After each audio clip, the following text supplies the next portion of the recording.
హల్లెలూయా హల్లెలూయా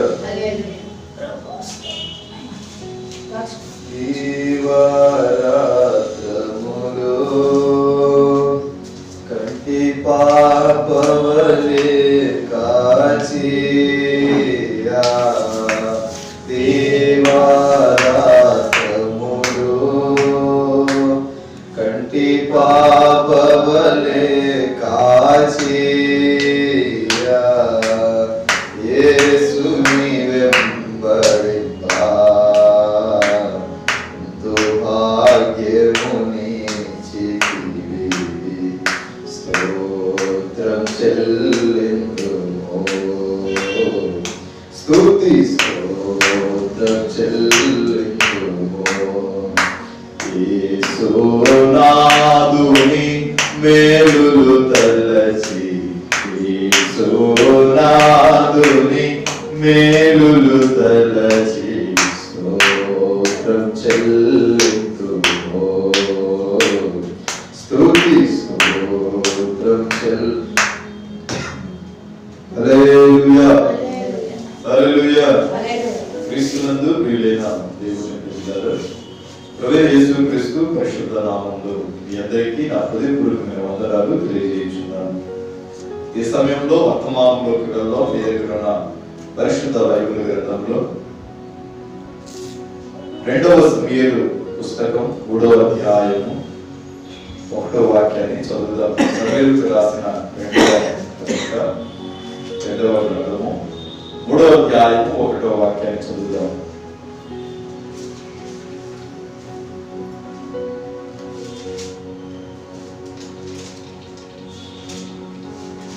సౌలు కుటుంబీకులను దావీదు కుటుంబీకులను బహుకాలం యుద్ధం జరగగా దావీదు అంతకంతకు ప్రబలెను, సౌలు అంతకంతకు నీరసించెను. దావీదు అంతకంతకు ప్రబలెను అంటే అంతకంతకు వర్ధిల్లాడు, సౌలు అంతకంతకు క్షీణించిపోయాడు. ప్రార్థన చేద్దాం, కళ్ళు మూసుకొని ప్రార్థన చేద్దాం. ఈరోజు నాతో మాట్లాడాడు ప్రభువా, ఈరోజు నిన్ను నమ్మి నేను ఇక్కడికి వచ్చాను, నాకు సమాధానం దయచేసి. శ్రమల వలయాలలో, శ్రమల సన్నిధుల్లో, కష్టాలకు వలయాలలో దిక్కుదోచని స్థితిలో నేను ఉన్నాను. అంధుడనై అనాథనై నేను వర్ధిల్లుతున్నాను, కానీ ఏ ప్రయోజనము లేదు. నాకు నీ సహాయము కావాలని నువ్వు అర్జిస్తే ప్రభు దగ్గర కోరుకుంటే ప్రభు నీతో మాట్లాడడానికి సిద్ధంగా ఉన్నాడు. ప్రార్థన. కృపగల దేవ, అత్యంత ప్రేమ స్వరూపీయుడు ప్రభువానికి స్తోత్రాలు. ఎత్తబడిన వాక్యమును బట్టి ఇదిగో నీ సన్నిధిలో నీ పక్షమై ప్రార్థన చేస్తున్నాం. ఈ వాక్యము నీ దాసుడు విత్తుతూ ఉన్నప్పుడు ప్రతి ఒక్క బిడ్డకు వినగల చెవి, గ్రహించే హృదయాన్ని బట్టి ఉపదేశము విప్పబడుతూ ఉన్నప్పుడు ఆలోచన దయచేయండి. వాటిని ప్రభువా మా హృదయాలలో, మా పలకల మీద మేము రాసుకునే కృపనివ్వమని ప్రార్థన చేస్తున్నాం. ఒక్కొక్కరితో మీరే మీ మధురమైన మాటలు మాట్లాడండి. వాక్యం మీ బిడ్డలకు అర్థమవుగా సహాయం చేయండి. నాకును మాకును ఈ ప్రజావాహిని ద్వారా ఎంతమంది నీ మాటలు వింటున్నారో అందరి జీవితాల్లో వెలుగు చేయడం అద్భుతంగా నీ పరిచయం వారి సన్నిధిని తోడుగా ఉంచున్నాను. యేసు క్రీస్తు నామములో ప్రార్థిస్తున్నాను తండ్రి, ఆమేన్. దేవుని బిడ్డలారా, ఎత్తబడిన లేఖన భాగంలో మనం ఒకసారి చదివితే సౌలు కుటుంబీకులను దావీదు కుటుంబీకులను బహుకాలము యుద్ధం జరగగా దావీదు అంతకంతకు ప్రబలెను, అలాగే సౌలు అంతకంతకు. అసలు ఈ మాట ఎందుకు వచ్చింది? సౌలు 1000 మందిని చంపాడు, దావీదు 10,000 మందిని చంపాడని కోటాను కోటి దేవదూతలచే అక్కడ ఉన్న వాళ్ళు హెచ్చిస్తున్నారంట. ఎవరిని? దావీదుని. ఇది ఆయనకి నచ్చలా, సౌలుకు నచ్చలా. దావీదు గారైన మామ ఎవరు? సౌలు. సౌలు కుమారుడు యోనాతాను. దావీదు అంతకంతకు దీవెన దీవించబడటానికి సౌలు అంతకంతకు దిగజారిపోవడానికి కారణం ఏంటంటే, ఆ కుటుంబం వర్ధిల్లుచున్న కుటుంబంగా మారడానికి కారణం ఏంటంటే, దావీదు దైవ పక్షంలో ఉన్నాడు. దావీదు దేవుని ఆత్మను పొందుకున్నాడు.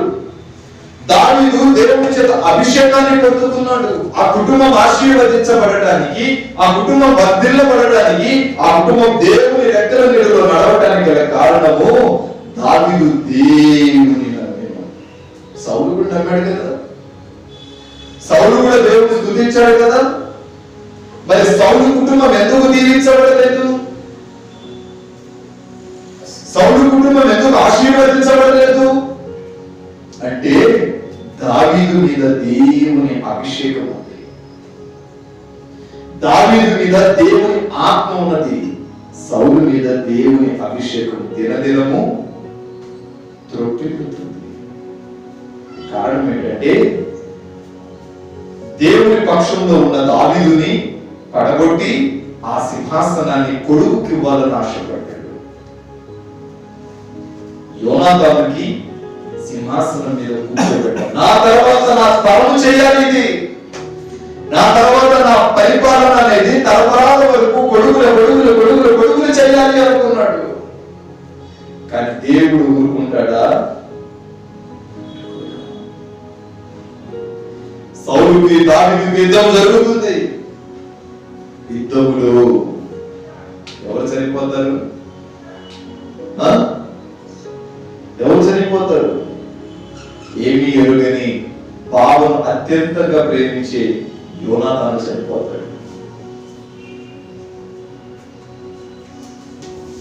దేవుడు బిడ్డలారా, బైబిల్ చాలా స్పష్టంగా చెప్తుంది, ఈ రోజు నీ కుటుంబము దినదినము దీవించబడాలంటే నీ మీద దేవుని ఆత్మ ఉండాలి, నీ మీద దేవుని అభిషేకం ఉండాలి. అభిషేకం ఎలా వస్తుంది? దావీదుని ఎవరు అభిషేకించారండి? ఎవరు అభిషేకించారు దావీదుని? దావీదుని ఎవరు అభిషేకించారు? ప్రవక్త అయిన సమూయేలు అభిషేకించాడు. ప్రవక్త అయిన సమూయేలు దావీదు ఇంటికి వెళ్ళాడు. ఇంటికి వెళ్ళినప్పుడు దావీదు తండ్రిని అడిగాడు, మీ పిల్లలు ఏది అని. వరుసగా ఎంతమంది వాడు? 8 మంది సంతానం. 7 వచ్చి లైన్లో నిలబడ్డారు. ఒక్కొక్క ఏజ్లో మెట్లు వల్లే ఉన్నారు. వాళ్ళందరి మీద చేతులు పెట్టాడు, కానీ ఎక్కడ దేవుని అభిషేకం రాలా. ఇంకొకరు ఉండాలి కదా అంటే, వాడా గొర్రెలు కాసుకునేవాడా? వాడున్నాడు అని వాడిని పిలిపించారు. వాడిని పిలిపించినప్పుడు కిటికీలో నుండి ప్రవక్త అయిన సమూయేలు దావీదును అంత దూరంలో చూసి, బహుశా ఇతడేనేమో దేవుని సేవకుడు, ఇతడేనేమో దేవుడు ఎన్నుకున్న వాడని వాడు వచ్చి నిలబడిన వెంటనే అతని మీదకు ప్రవక్త అయిన సమూయేలు చేయి వెళ్ళినప్పుడు, ఇతడే నేను ఎన్నుకున్న కుమారుడు, నీవు అభిషేకించవలసింది ఇతనే. అన్నప్పుడు తైలమును పోసి దావీదుని ప్రవక్త అయిన సమూయేలు అభిషేకించినప్పుడు చెప్తున్నాడు కదా, ఈ రోజు గొర్రెలను కాస్తున్నావు, రేపు గొర్రెలు లాంటి దేవుని ప్రజలను కాయబోతున్నావు. గొర్రెలు కాస్తూ పొడపు గట్టుల మీద కూర్చొని దేవుని స్తుతించుచు కీర్తన రాస్తున్న కళాకారుడు దావీదు. తాతయ్య అమ్మమ్మ మాటలు, వాడు చెప్పిన దేవుని గురించి వాడు ప్రబోధిస్తున్న మాటలు విని హృదయమును మార్చుకున్న వాడు దావీదు. కీర్తన కళాకారుడు దావీదు. అందుకు ఆయన అంటాడు కదా, కొండల తట్టు నేను కరులెత్తుచున్నాను, సహాయము ఎక్కడి నుండి వస్తుంది? ఈరోజు నీ కుటుంబం దీవించబడాలంటే, దినదినము వర్ధిల్లింపబడుతూ ఉండాలి అంటే కొండల తట్టు చూడాలి నువ్వు. కానీ లోకాశల వైపు, లోకాచారాల వైపు నీ హృదయంలో పాటు చేసుకుంటున్న ఈ యొక్క శరీర ఆలోచన వైపు చూసి పతన అవస్థకు విడుస్తున్నావు. కారణం, నువ్వు చూడవలసినది దేవుని వైపు, నువ్వు చూస్తున్నది ఇప్పుడు లోకం. కళాకారుడైన దావీదు పొలం యొక్క గట్ల మీద కూర్చొని ప్రభువును స్తుతించుచు గొర్రెలు కాసుకుంటూ ఉన్నాడట.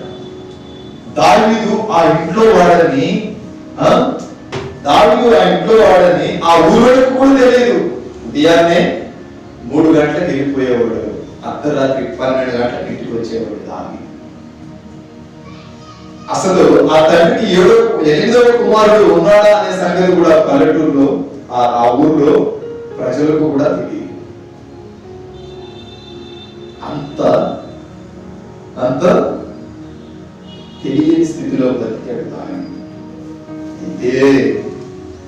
అయితే తాతయ్య అమ్మమ్మలు యేసు ప్రభు గురించి మాట్లాడుకుంటుంటే ఆ మాటలను విని తన హృదయము దేవునికి ఇచ్చాడు. కీర్తనకారుడైన దావీదు ఆ దావీదుని ప్రవక్త అయిన సమూయేలు అభిషేకించాడు. ఈరోజు ఆత్మ ఎలా వస్తుంది, అభిషేకం ఎలా వస్తుంది? ఆత్మ అంటే ఏంటి, అభిషేకం అంటే ఏంటి?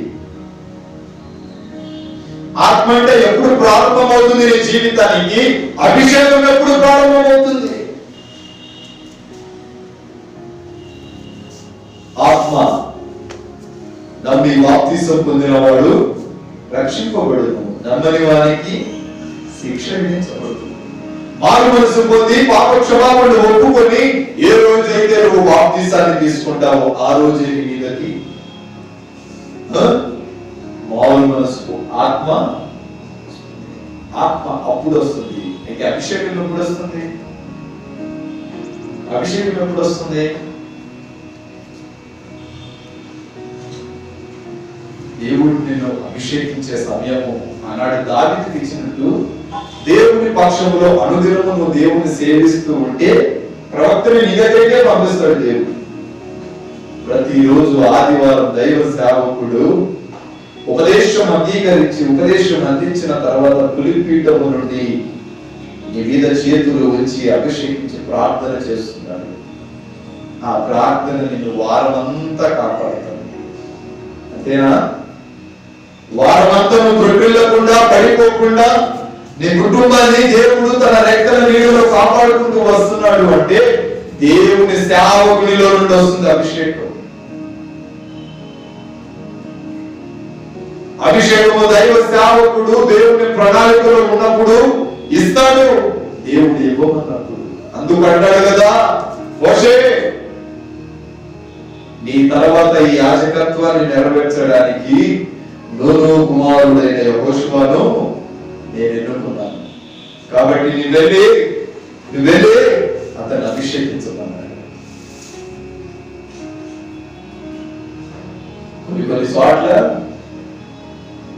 కొన్ని చోట్ల వాక్యానుసారమైన విశ్వాసులు చాలా తక్కువ, అభిషేకానుసారమైన విశ్వాసులు వాక్యం వెన్నెళ్ళు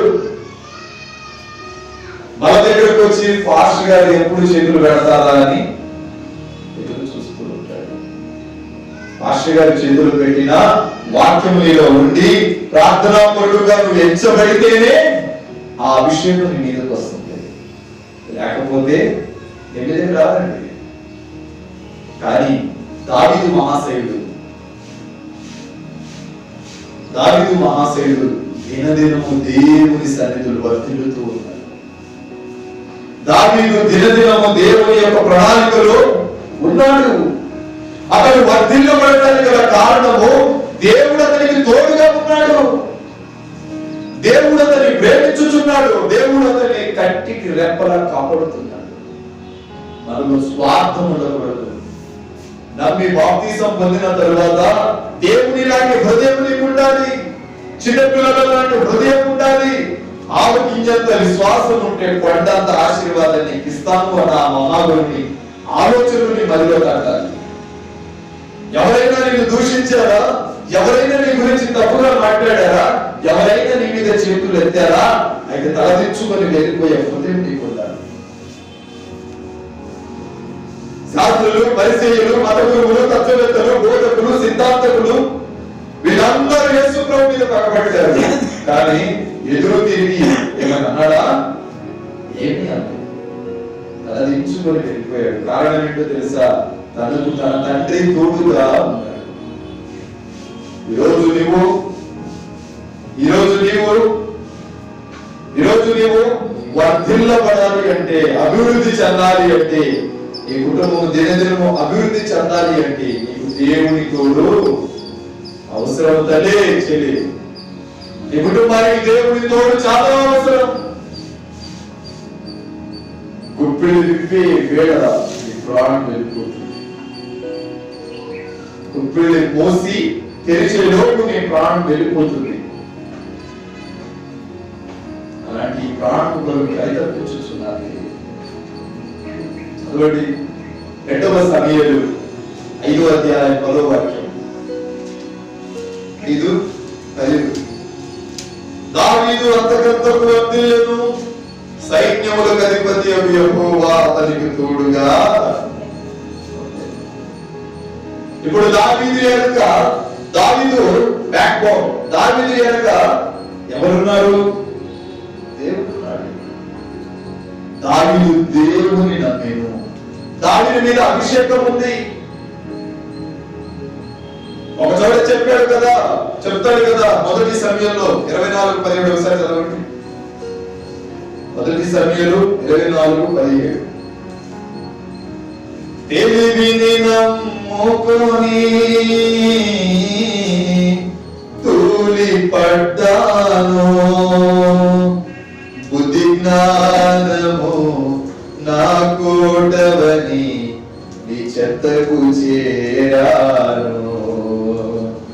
యేసు నీవే ఆధారము, యేసు నీవే నా ప్రాణము, యేసు నీవే ఆధారము, యేసు నీవే నా ప్రాణము.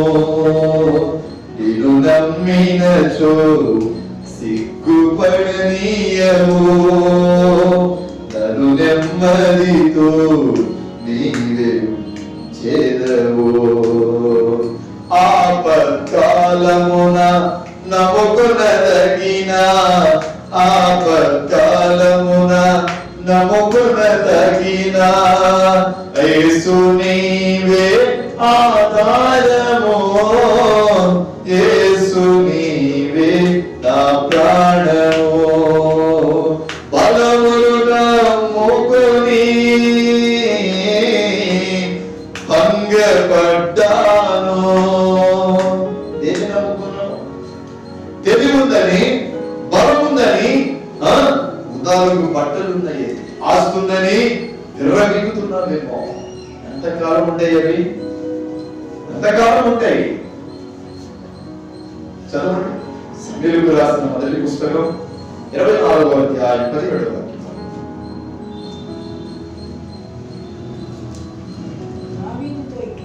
దావీదుతో ఇట్లనే ఎవరన్నారు? సౌలు అన్నాడు. చెప్పండి. యెహోవా నన్ను నీ చేతికి అప్పగింపగా, యెహోవా నన్ను నీ చేతికి అప్పగింపగా, నన్ను చంపక విడిచినందుకు ఈ దినమున నీవు నా అపకారమునకు ఉపకారం చేసినవాడవు. నీకున్న ఉపకారపు బుద్ధిని, నా ఎడల నీకున్న ఉపకార బుద్ధిని వెల్లడి చేసుకుని, కనుక నీవు నాకంటే నీతిపరుడవు. Praise the Lord. హల్లెలూయా. 15వ వాక్యం నుండి చదవండి. యెహోవా నీకును నాకును మధ్య న్యాయాధిపతి అయి తీర్పు తీర్చును గాక. ఆయనే సంగతి విచారించి నా పక్షమున వ్యాజ్యమాడి నీ వశము కాకుండా నన్ను నిర్దోషిగా తీర్చును గాక. దావీదు ఈ మాటలు సౌలుతో మాట్లాడి చాలింపగా, సౌలా, సౌలు దావీదా నాయనా నీ పలుకు నీదేనా అని బిగ్గరగా ఏడ్చి దావీదుతో ఇట్లా, యెహోవా నన్ను నీ చేతికి అప్పగింపగా నన్ను చంపక విడిచినందున ఈ దినమున నీవు నా ఉపకారము చేసింది కనుక నా ఎడల నీకున్న ఏ బుద్ధి? ఉపకారము చేసే బుద్ధి.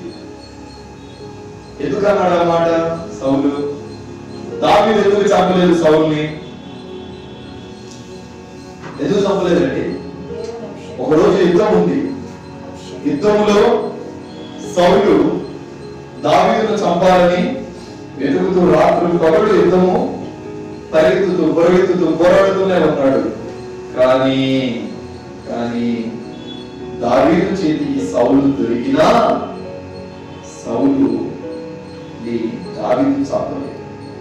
ఇక్కడ ఒక జేబు లాంటిది ఉంటే దాన్ని కత్తిరించుకొని అంత దూరం ప్రజలు కొండ మీదకి ఎక్కి బిగ్గరగా కేకలు వేస్తున్నాడు. పక్కన ఉన్న సైనికులతో చెప్తున్నారు, నేను మీ దగ్గరకు వచ్చాను, నేను మీ దగ్గరకు వచ్చి మీ రాజుని చంపేసేవాడిని, మిమ్మల్ని కూడా చంపేసేవాడిని, కానీ నేను చంపను. నేను మీ దగ్గరకు వచ్చి ఇదిగో కత్తిరించుకొని వచ్చాను, చూసారా? రాజును కాపాడుకోలేక, మీ అధికారిని కాపాడుకోలేక మొత్తం నిద్రపోతున్నారు ఎట్లా, నేను మీ దగ్గరకు వచ్చాను. అప్పుడు అంటారు సౌలు దావీదు ఇప్పుడు చదవండి, యెహోవా నన్ను నీ చేతికి అప్పగింపగా నన్ను చంపగా విడిచినందున ఈ దినమున నీవు నా అపకారమునకు చేశావు. నేను చంపాలని, నేను హతమార్చేయాలని అనేక మార్లు నేను పోరాడుతూనే ఉన్నాను, కానీ దేవుడు నన్ను నీ చేతికి అప్పగించినా నీవు నన్ను చంపలేదు. నా ఎడలే నీ ఉపకార బుద్ధిని వెల్లడి చేస్తావు కనుక నీవే నీతిమంతుడవు.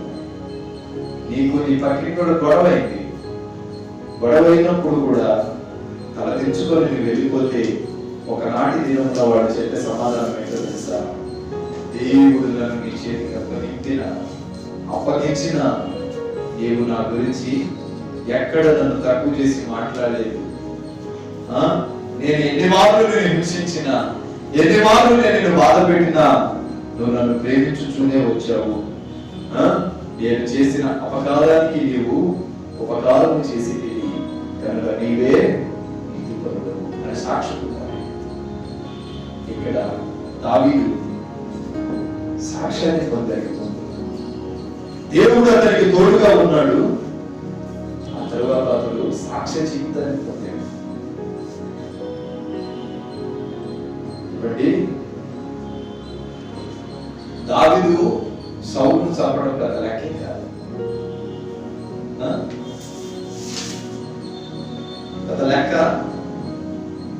లెక్కేనా? ఒక దెబ్బకు చంపేస్తుంది, కానీ సౌలు మీద అభిషేకం, సౌలు మీద దేవుని ఆత్మ ఉన్నది, అందుకు వెంటనే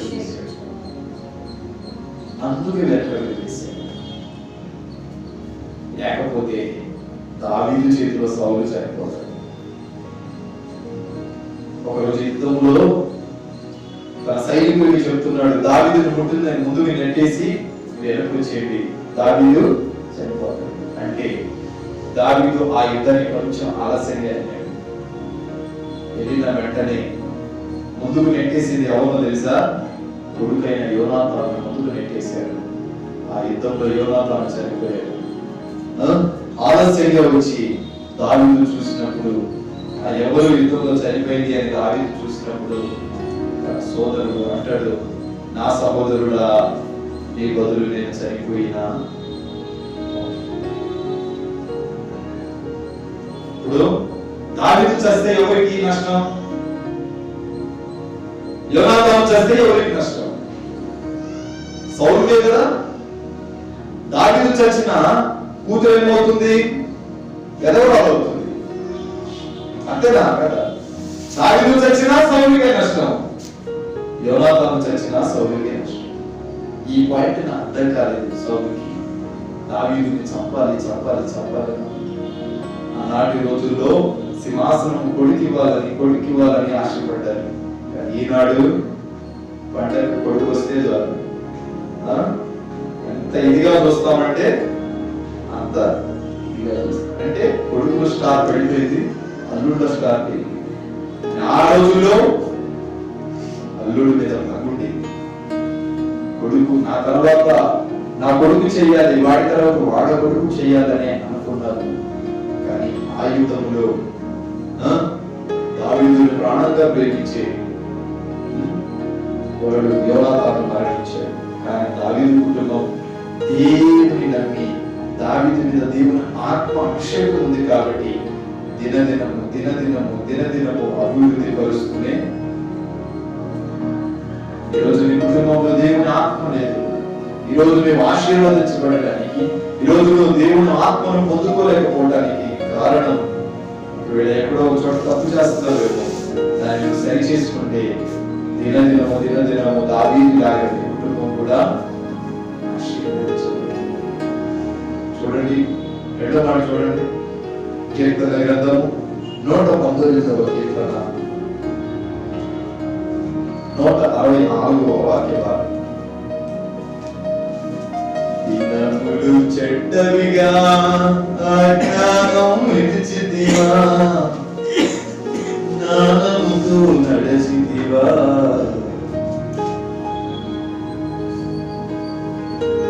చదవాలి 118వ కీర్తన 164. బైబిల్ రోజు చదువుతూ ఉంటే ఎక్కడుందో అనేది తెలిసి, నీ న్యాయ విధులను బట్టి దినమునకు 7 మార్లు నేను ప్రార్థన చేయించున్నాను, స్తుతించుచున్నాను. ధైర్యంగా ఒక్కొక్కటి గుండెల చేతులు పెట్టి రోజుకి 7 సార్లు ప్రార్థన చేస్తున్నాను, స్తుతించుతున్నాను చెప్పేవాడు అంతమంది ఉన్నారు. కొన్ని 4 సార్లు లేదా 3 సార్లు అందరూ, కొన్ని 2 సార్లు పెడేగా, ఉదయం సాయంత్రం పెడేగా, కొన్ని ఒక్కసారి చేయబడి వాడు సాధారణ సమయం.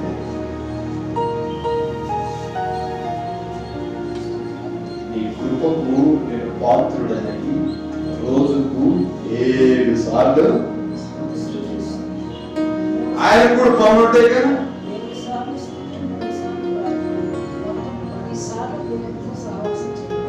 ఆయనకు పనులు ఉంటాయి కదా. ఆయన రాజు అధికారం,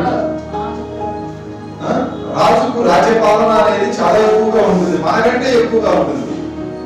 కానీ ఆయనే సమయంలో కుదించుకొని ప్రార్థన చేసి స్తుతించుచున్నాడు అంటే మనకు టైం దొరుకుతా లెక్కే కదా. కాబట్టి రోజుకు 7 మార్లు కాకపోయినా 3 మార్లు అయినా ప్రార్థన చేయండి. ఉదయం 1 గంట, సాయంత్రం 1 గంట, మధ్యాహ్నం 1 గంట చేస్తే చదవండి. కీర్తన గ్రంథం 139వ కీర్తన 2వ వాక్యం. కీర్తన గ్రంథము 139 2-3.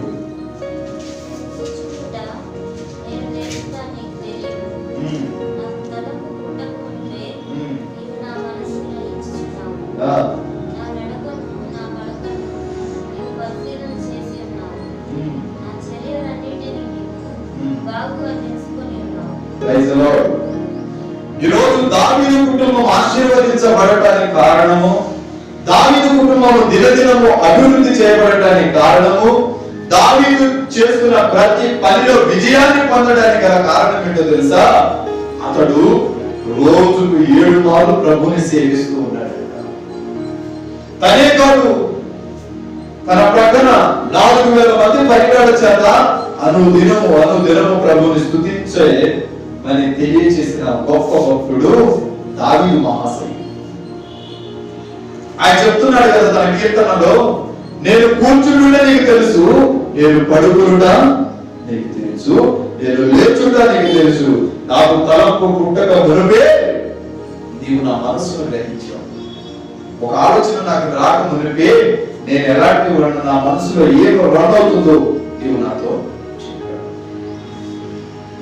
ఈరోజు అట్టి అనుభవం అనుకుందా? లేదు. అట్టి అనుభవంలో ఉన్నావా?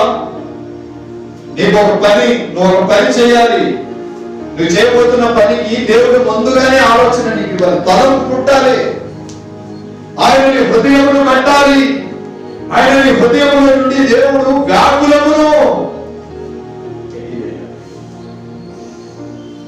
దేవుడు బిడ్డలారా, నా నడకను నా పడకను నీవు పరిశీలన చేసావు. నువ్వు నడుస్తున్న నీ నడక, నువ్వు పడుకుంటున్న నీ పడకను దేవుడు ఎరిగి ఉన్నాడు. నీకున్న చర్యలన్నిటిలో ఆయన నిన్ను జాగ్రత్తగా బాగుగా తెలుసుకుంటున్నాడు. నువ్వు ఎలాంటి వాడు, నువ్వు ఏ విధంగా ఉంటావు, నీ సిస్టమేటిక్ ఏంటో, నీ టైం టేబుల్ ఏంటో, నువ్వు ఎలా ప్రభు దగ్గర వర్తిల్లుతావో అనే అంశాలు ప్రభు నిన్ను పరిశీలిస్తున్నాడని మాత్రము మరొక చెప్తున్నాడు కదా. బాగా ప్రార్థన చేయాలి. రోజుకి ఎన్ని మార్లు చేయాలి? 3 సార్లు మినిమం చేయాలి. ఒక ప్రార్థన ఒంటరి జీవితం 7 సార్లు ప్రభుని సేవించాలి. ప్రార్థన 3 సార్లు చేయాలి. అప్పుడు మన కుటుంబం ఎలా ఉంటుందో మనమే సాక్ష్యం చెప్తాం. ప్రతి ఆదివారం మందిరంలో సాక్ష్యం చెప్పాలి. ప్రతి ఆదివారము మందిరంలో సాక్ష్యం చెప్పాలి. ప్రతి ఒక్క విశ్వాసి సాక్ష్య జీవితాన్ని పంచుకోవాలి. గడిచిన వారమంతా దేవుడు నన్ను సజీవ రెక్కల నీడలో దాచాడయ్యా, అందుకు నేను సాక్ష్యంగా ఈ జీవితాన్ని పంచుకుంటున్నాను. చెప్పలేమా? మొట్టమొదటిది, దేవుడు నీకు తోడుగా ఉంటే ఆయన నీకు అభిషేకం ఇస్తాడు, ఆత్మను దయచేస్తాడు. రెండవది, ఎక్కువగా బహుగా ప్రార్థన చేయాలి. మరి 3వ మాట చెప్పి వాక్య భాగాన్ని నేను ముగిస్తాను. మీరు పరిశుద్ధ బైబిల్ గ్రంథంలో కీర్తన గ్రంథము 128వ కీర్తన 1-2 వాక్య భాగాలు. యెహోవా యందు భయభక్తులు కలిగి ఆయన త్రోవ యందు నడుచువారు ధన్యులు. 3వ ఏముండాలి? చాలు.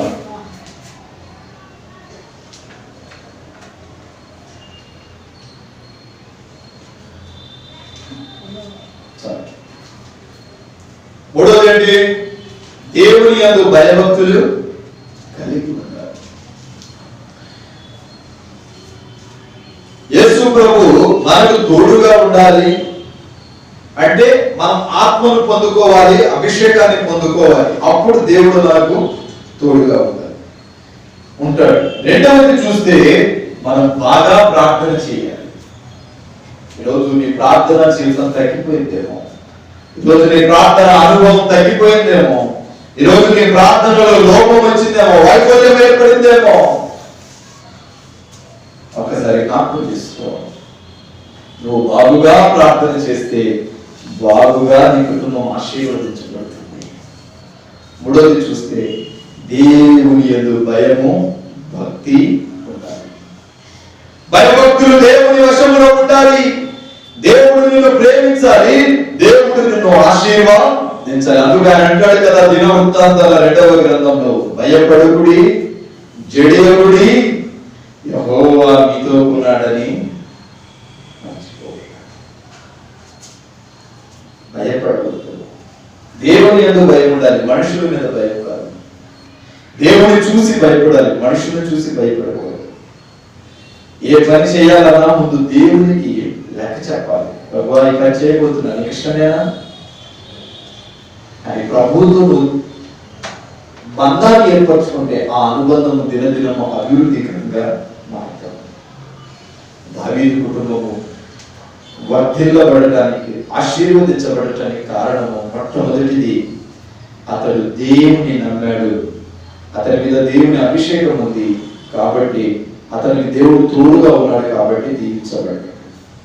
రెండవది, అతడు బాగా ప్రార్థన చేసి రోజు 7 మార్లు ప్రార్థన చేసేవాడు దావీదు, అందుకు దేవుడు అతనికి తోడుగా ఉన్నాడు. మూడవది, దావీదు కుటుంబం ఆశీర్వదించబడటానికి కారణం అతడు దేవుని యందు భయభక్తులు కలిగి ఉన్నాడు. కనుక ఈ మాటలు ప్రభు మీ వెనుకడిలో ఉంచి మిమ్మల్ని ఆశీర్వదించి బలపరచును గాక. ఆమేన్. ప్రార్థన చేద్దాం. ఈరోజు ప్రతి ఆదివారము ఒక వ్యక్తి కొరకు ప్రార్థన చేస్తాం. అంటే ఈరోజు మనమందరము చేతులెత్తి అమ్మగారి కొరకు ప్రార్థన చేస్తే నెక్స్ట్ వీక్ ఇంకొకరి కొరకు, ఆ తర్వాత ఇంకొకరి కొరకు, ఆ తర్వాత ఇంకొకరి కొరకు, అలా ఆదివారం ఒక వ్యక్తి కొరకు ప్రార్థన చేయబడుతుంది. లిస్ట్ ప్రిపేర్ చేస్తాను. లిస్ట్ ప్రిపేర్ చేసి ఆ రోజు వాడు తప్పనిసరిగా మందిరంలో ఉండాలి. ఆ రోజు వాళ్ళ నిమిత్తం ప్రార్థన జరుగుతుంది. మోకరించండి. ముందుగా ఆత్మీయ తల్లి అమ్మగారి కొరకు ప్రార్థన చేద్దాం. వచ్చే ఆదివారం నుండి టైం టేబుల్ అనేది ఇక్కడ ఉంటుంది. ఏ ఆదివారం ఎక్కడ ఎవరి కోసం ప్రార్థన చేయాలో అనేది లిస్ట్ ప్రిపేర్ చేస్తాను. మీ సమస్యలు, మీ కష్టాలు ఏమని ప్రార్థన చేయండి. నా కొడుకంటే కూడా ఎందుకంటే అనారోగ్యంగా ఉంది, ట్రీట్మెంట్ తీసుకుంది, కొంచెం కష్టంలో, నష్టంలో, బాధలో అన్ని రకాలుగా గురైపోతుంది. కష్టంలో ఎవరున్నారో ఇప్పుడు ప్రాధాన్యత ఏం లేదు. అందరూ మనం ఒక శరీరం కిందే కాబట్టి ఎక్కువ బాధ ఎవరికైతే ఉందో వాళ్ళకి మంచి చేయాలి. నాది అలవాటు అయిపోయింది. కళ్ళు మూసుకోండి. స్తుతులు చెప్పాలి. ఎవరు మౌనంగా ఉండకూడదు. నువ్వు చేసే ప్రార్థన దేవుడు పెట్టాడు. ఈ సమయం ముందు ప్రభువా నువ్వు అడగాలి. నా జతపని వారు, నాతో కలిసి నడుస్తున్న బిడ్డలు ప్రభువా ఇది ఈ శ్రమంలో ఉన్నారు, ఈ శోధంలో ఉన్నారు తండ్రి. సామాన్య మానవుడిగానే వాళ్ళకు సహాయం చేయలేమో కానీ తండ్రి మమ్మల్ని ఎన్నుకొని నడిపించుచున్న నీవు వాళ్ళకు సహాయం చేయగలవు. ఇదిగో నా జత పరివారి వరకు నేను ప్రార్థన చేస్తున్నానని వారి జీవితాలు మేలు చేయమని అడిగినప్పుడు ప్రభు వారి జీవితాల్లో అద్భుతం చేస్తారు. ప్రార్థన. ప్రేమ కలిగిన తండ్రి, పరిశుద్ధుడైన ప్రభువానికి స్తోత్రాలు. ఈ సమయం ముందు తండ్రి సమాధానం కొరకు ప్రార్థన చేస్తున్నాను. దీవించండి, ఆశీర్వదించండి. నీ బిడ్డ జీవితంలో ఉన్న ప్రతి బలహీనత కొట్టివేయబడాలి. నీ బిడ్డ జీవితంలో ఉన్న ప్రతి బలహీనత దేవా ఈ క్షణమే ప్రభువా. బ్రదర్ బి అభిషేక్ నాయకు, నాగేశ్వరం తండా, మాచవరం మండలం, గుంటూరు డిస్టిక్. మా ఫోన్ నెంబర్ 7659018230.